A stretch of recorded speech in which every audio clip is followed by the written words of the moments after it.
Primeramente, saludarlo a usted, doctor Darío. Me presento, somos el grupo 11 que está conformado por el que le habla el exponente Pablo Zabaleta Fabio, mi compañero Espinosa Valverde y mi compañero Pacheco Espinosa, ¿no? Nos hace grato presentarnos a ustedes a presentarle el tema de desarrollo, preimplantación y gastrulación, ¿no? Del curso de embriología y genética. Siguiente, por favor.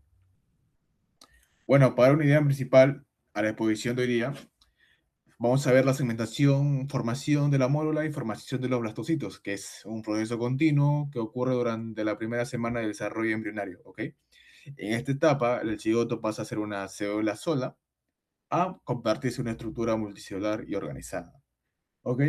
La segmentación y formación de la mórula y blastocitos va a ser aquella que es la parte de la fecundación, o este proceso en realidad, cuando el espermatozoide y el ovocito secundario se fusiona para formar el cigoto. ¿Qué hace este cigoto? Que es la información genética de ambos progenitores, que van a representar en sí la primera célula del nuevo organismo. Después de la fecundación, después de todo eso, el cigoto inicia una división mitótica, que va a ser aquí la formación sucesiva de estas divisiones que no aumenta el tamaño total del embrión, porque se realiza dentro de una zona pelúcida. Por eso el volumen es tal que se va a mantener mientras el número de células aumenta.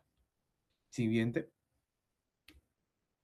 Ok, esta es la línea temporal que vamos a poder ver del tiempo de desarrollo temprano, que vamos a pasar desde el día 0 hasta el día 6, que el día 0 es la fecundación y la formación del cigoto. Del día 1 es la primera división mitótica, que se van a formar dos blastómeros, ¿ok?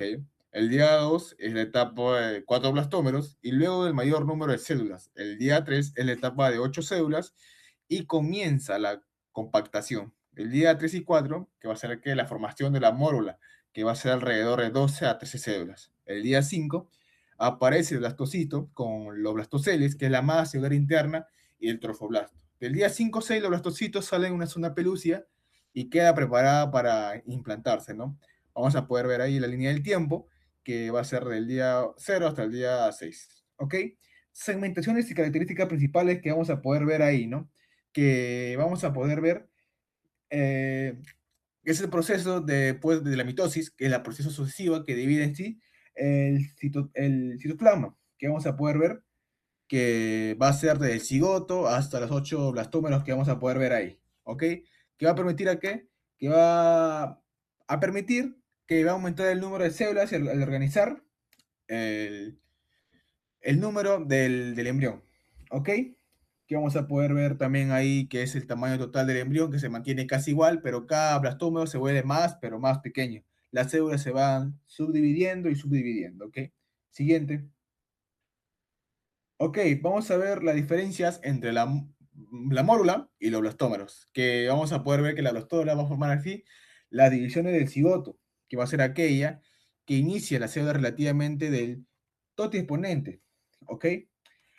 Vamos a poder ver que son aproximadamente entre el tercer y el cuarto día después de la fecundación, que es una masa sólida que vamos a poder ver que el blastómero usualmente es de que todavía, perdón, que se encuentra rodeada de una sola pelucia. Y vamos a pasar a la mórula, que es la más sólida, que vamos a poner la zona embrionaria, que va a formar de 3 a 4 días de la fecundación, ¿ok? Y cuando pasa eso va a recibir el nombre de, o su nombre se va a dar a qué, por la formación de la mora, que durante la etapa el embrión suele llegar a la cavidad uterina, y sin embargo, aún así no se implanta, ¿por qué? Porque continúa cubierto una zona pelúcida. Y va a pasar a que una transformación de mórula a blastocito. ¿Y cuál va a ser eso? Que la transformación de la mórula a blastocito ocurre cuando, ¿qué? Cuando comienza a acumularse el líquido el interno del embrión. Siguiente. ¿Cómo se va a dar aquella a la formación del blastocito? Esto va a ser a qué? A la formación o a la estructura que se va a hacer, que va a presentar tres componentes principales, como vemos en la imagen, que es la masa celular interna, el trofoblasto y el blastocele. Además de eso, inicialmente continúa rodeada de qué? A zona pelúcida, hasta que ocurre la eclosión. La masa celular interna, también llamada de embrioblasto, dado origen principalmente del cuerpo del embrión, que Posteriormente, se diferencia en sí en capas celulares que participan en qué? En la formación de tejido y órganos. Siguiente. Ok, bien importante, las importancias clínicas va a ser aquella que va a apoyar los estudios de las etapas para comprender en qué a la fertilidad humana, la reproducción asistida y las causas tempranas de la pérdida embrionaria, la fecundación del in vitro, que va a poder a evaluarse según el número de células, grado de fragmentaciones y también algunas alteraciones cromosómicas que fallan en las divisiones celulares o problemas en sí en comunicaciones entre el embrión y el endometrio. Pueden así que afectar la viabilidad del desarrollo temprano. Ahora doy el pase a mi compañero Pacheco. Continuando con la exposición, vamos a hablar sobre la implantación. La aplicación del blastocisto al endometrio uterino comienza hacia el final de la primera semana, o sea, prácticamente entre el sexto día y el séptimo día, ¿no? Pero posterior a la fecundación. Y sobre todo va a darse en la zona superior del útero, siendo ligeramente más común en la pared posterior que en la anterior. Esta implantación puede identificarse mediante ecografía o pruebas de radioinmunoanálisis altamente sensibles para detectar la hormona gonadotrópica coriónica humana. Esto se va a dar el desarrollo hasta el final de la segunda semana. Como podemos observar aquí en la imagen, ¿no? Ya mi compañero anteriormente lo ha explicado sobre la evolución hasta llegar al blastocisto donde se va a implantar en el endometrio, ¿no? Pero tiene que estar en la fase progestacional porque es donde va a tener mejor irrigación, ¿no? Las etapas principales del proceso van a ser, la primera va a ser la aposición, ¿no? Donde el blastocisto se acerca y se orienta hacia el epitelio endometrial. El polo donde está la masa celular interna o embrioblasto suele quedar dirigido hacia el endometrio. Como podemos observar aquí, ¿no? En la imagen, va a haber un polo, ¿no? Donde la parte interna, o sea, la masa celular interna, que se llama el embrioblasto, ¿no? Va a estar dirigida hacia la parte del endometrio, del útero. Y su parte de trofoblasto, ¿no? Que también se va a subdividir cuando ya hay una implantación, que va a haber un sincitio trofoblasto que va a estar directamente pegada hacia el endometrio y el citotrofoblasto, ¿no? Que va a estar alejada. Y va a haber una segunda etapa donde va a haber la adhesión y que el blastocisto se une con mayor firmeza a las células del endometrio. En esta etapa van a participar las moléculas de adhesión celular y señales entre el embrión y el tejido materno. Luego va a estar la invasión, ¿no? Cuando el trofoblasto comienza a penetrar el endometrio, el trofoblasto se diferencia en dos capas, como mencioné anteriormente, el citotrofoblasto, capa celular interna, y sin citotrofoblasto, que va a ser la capa externa, ¿no? Que va a ser invasiva y que va a lesionar el tejido endometrial. Y así se va a ver, ¿no? En el séptimo día, donde ya va a estar dividido también, ¿no? Por epiblasto y hipoblasto, que eso van a ser la parte interna va a ser el epiblasto, no, la parte interna va a ser el hipoblasto y la parte más externa va a ser el epiblasto. Y eso va a ser la división del propio embrioblasto, ¿no? Y aquí tenemos la segunda semana de desarrollo, que va a comenzar en el día 8, donde ya se va a ver la cavidad amniótica, ¿no? Que va a estar limitada por el citrofoblasto y por el epiblasto, ¿no? Y también va a estar el hipoblasto, también va a estar en sí el- la división de todas las capas germinales, ¿no? Donde se va a dar, y la formación también, ¿no? Del disco germinativo bilaminar, ¿no? Que va a ser el hipoblasto y el epiblasto. Estos van a formar en sí el disco germinativo bilaminar que se encuentra en la parte de aquí, donde también está la cavidad amniótica, ¿no? Y luego estamos en el día 9, donde va a haber una cavidad exocelómica, ¿no? Que va a estar rodeada por la membrana exocelómica, que va a ser la parte amarilla, y va a haber las lagunas trofoblásticas, ¿no? Que anteriormente han sido vacuolas, que al desarrollarse más se van a formar lagunas trofoblásticas. También va a encontrarse el coágulo de fibrina, ¿no? Cuando ya se está cerrando prácticamente el epitelio del endometrio. Y entonces, eso es lo que va a pasar en el día 9. En cambio, saltamos ya al día 11, 12, donde las lagunas trofoblásticas eh, se pueden, ¿no?, observar ya de manera más eh, delimitadas, y también va a haber sinusoides maternos, ¿no?, que van a ser las arterias, ¿no?, que van a irrigarla al desarrollo. También va a haber una circulación uteroplacentaria, o sea, aquí va a haber una pequeña unión, y entre el mesodermo extraembrionario también. Y en la 13ª semana, 13ª semana, ya no va a haber una cicatriz, ¿no?, como anteriormente ha habido. Eh, ya va a haber un mayor desarrollo del citotrofoblasto, que va a entrar en el sinsitio trofoblasto, y eso de ahí se va a llamar las vellosidades primarias, ¿no? Aquí se ve ingresando, ¿no?, el citotrofoblasto hacia la parte del sinsitio trofoblasto, y ahí eso se va a denominar vellosidades primarias. Y justo en el día 13 de la implantación va a haber una hemorragia, ¿no?, en el sitio de implantación, y eso justo ocurre también en el ciclo menstrual. Justo en el día 28 también llega a pasar esa hemorragia justo en el sitio de implantación, y a veces se confunde con el ciclo menstrual ordinario, ¿no? Por eso es que a veces piensan las mujeres que cuando ya les viene la regla, por así decirlo, ya es porque no hubo un embarazo, ¿no? Por eso que a veces se suelen confundir, pensando que no se han embarazado. Eso ocurriría en el día 13. Y luego en el día 14, ya finalizando la implantación, se va a ver ya una delimitación mayor, ¿no? Ya donde prácticamente ya está implantado de una forma más profunda, ¿no?, el blastocisto. Se va a ver un saco vitelino ya definitivo, ¿no? Va a haber un saco vitelino definitivo. Va a haber el películo de fijación, ¿no?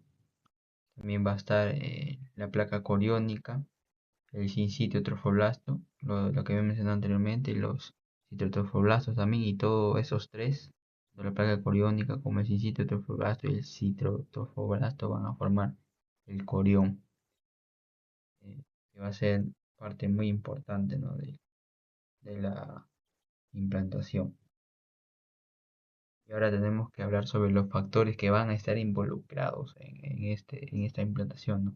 Primero va a ser el factor embrionario, que va a ser el blastocisto. Debe estar completamente desarrollado para poder eh, implantarse en el endometrio, ¿no?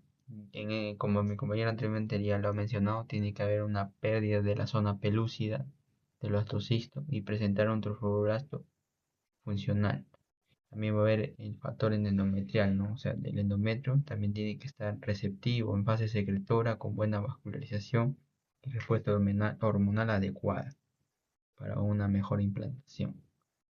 También va a haber factores celulares y moleculares. Intervienen moléculas de adhesión, citocinas, factores de crecimiento y señales entre el blastocisto y el endometrio. Esto permite que el embrión se adhiera, invade y se comunica con el tejido materno. El factor hormonal va a ser la progesterona, es fundamental porque va a preparar, ¿no?, y mantener el endometrio para la implantación. Los estrógenos también van a participar en la preparación inicial del tejido uterino, pero también para la maduración, ¿no?, de los folículos.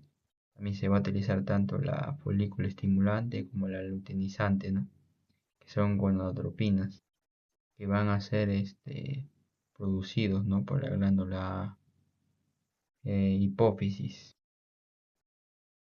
Y ya, bueno, eso sería todo.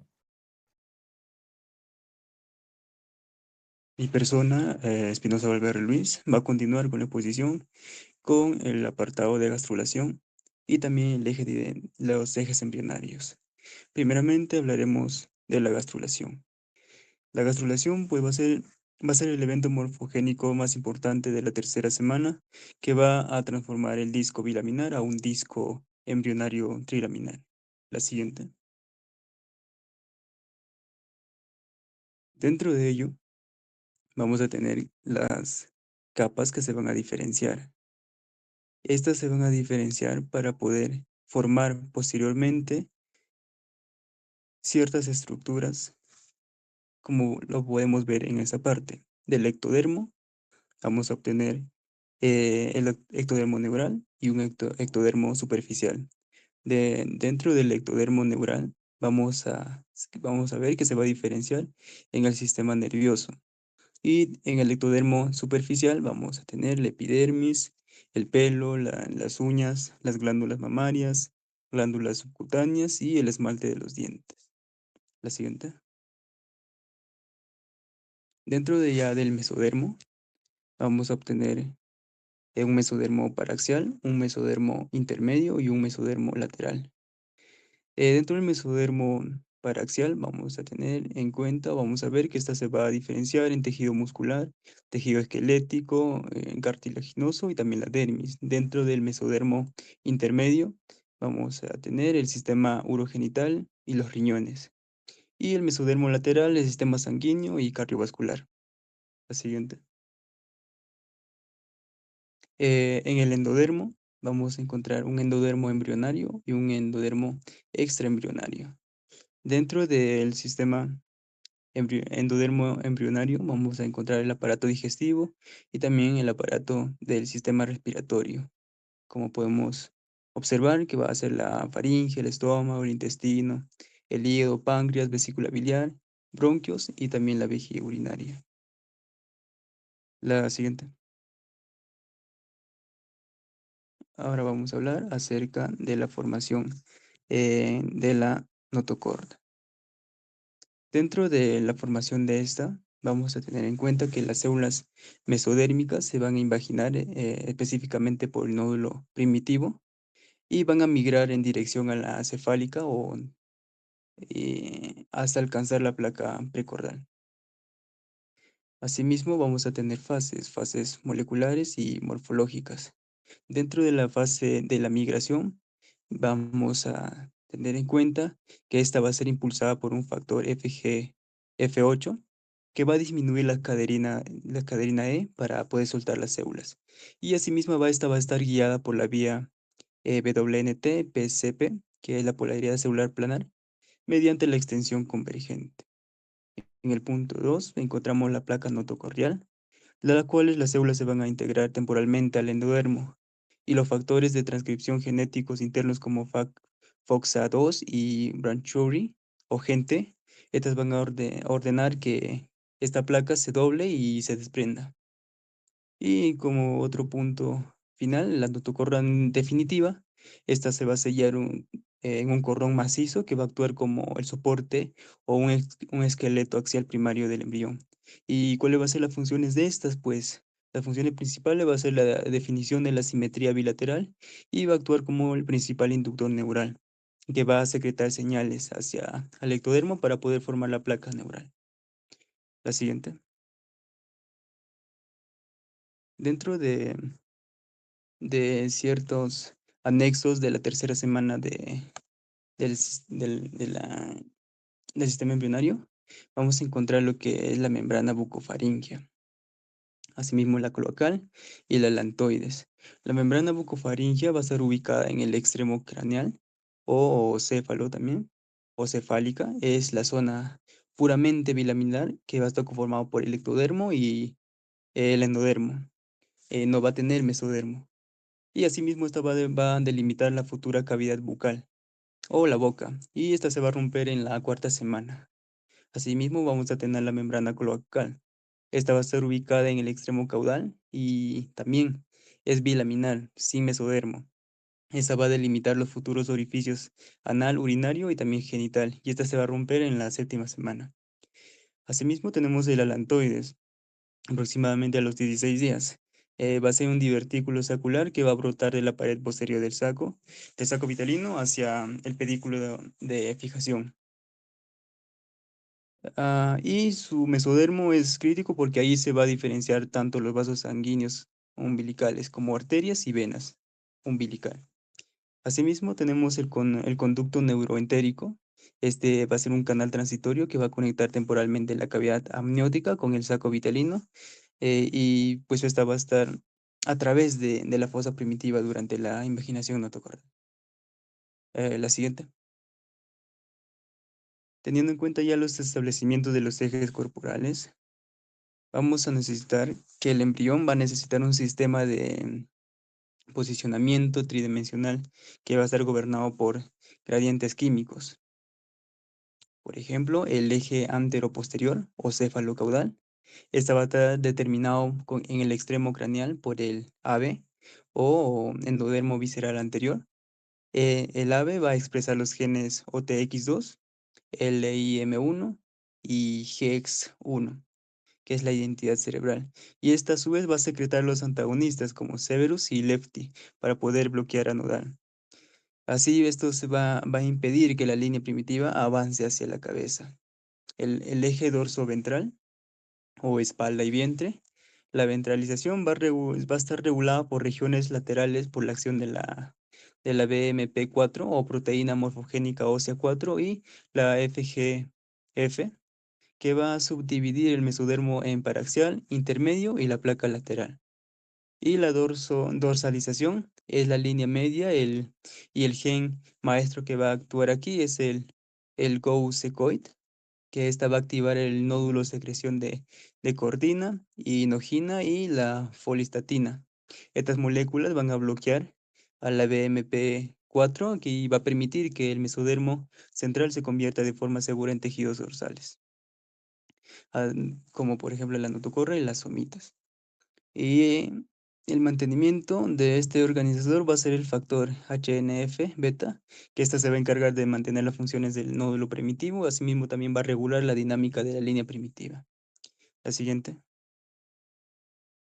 Dentro ya de la lateralidad derecha e izquierda, este va a necesitar, el embrión va a necesitar la simetría para ubicar en dónde va a ir los órganos, ¿no? El corazón va a ir bien, tiene que definir si va a la derecha o a la izquierda. Entonces, para ello, también se necesita una gran cascada de neurotransmisores, como por ejemplo, el iniciador de esta va a ser una cascada que inicia con la acumulación del neurotransmisor 5-HT o la serotonina en el lado izquierdo del embrión. En contraste, del lado derecho expresa la enzima MAO, que es la monoaminoxidasa, que destruye la serotonina para evitar que se active la vía en ese lado. ¿Qué quiere decir esto? Que la serotonina se va a acumular en el lado izquierdo y la monoamina oxidasa va a destruir la serotonina, pero la va a destruir en el lado derecho. Siguiendo con la exposición, vamos a tener la vía del lado izquierdo.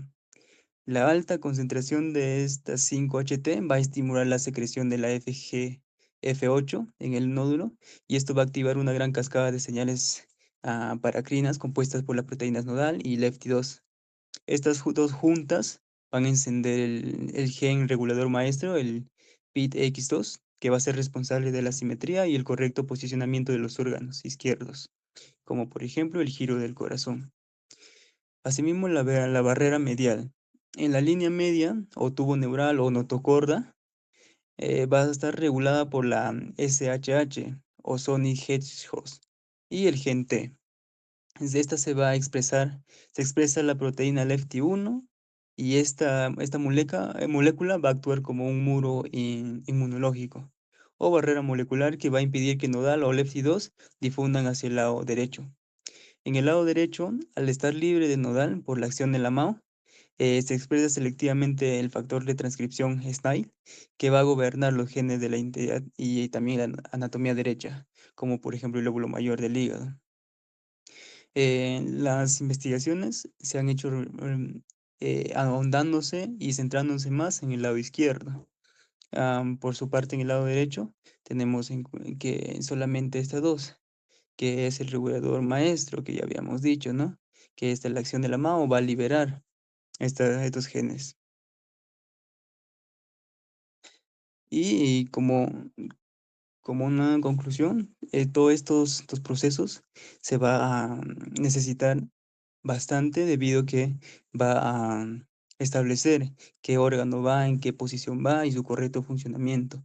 Fallos en estos neurotransmisores o va a ocasionar ciertas patologías como la patología del espejo, donde vamos a encontrar órganos en el otro lado, o en la otra dirección, que estaba en la izquierda, lo vamos a encontrar en la derecha. Y eso sería todo.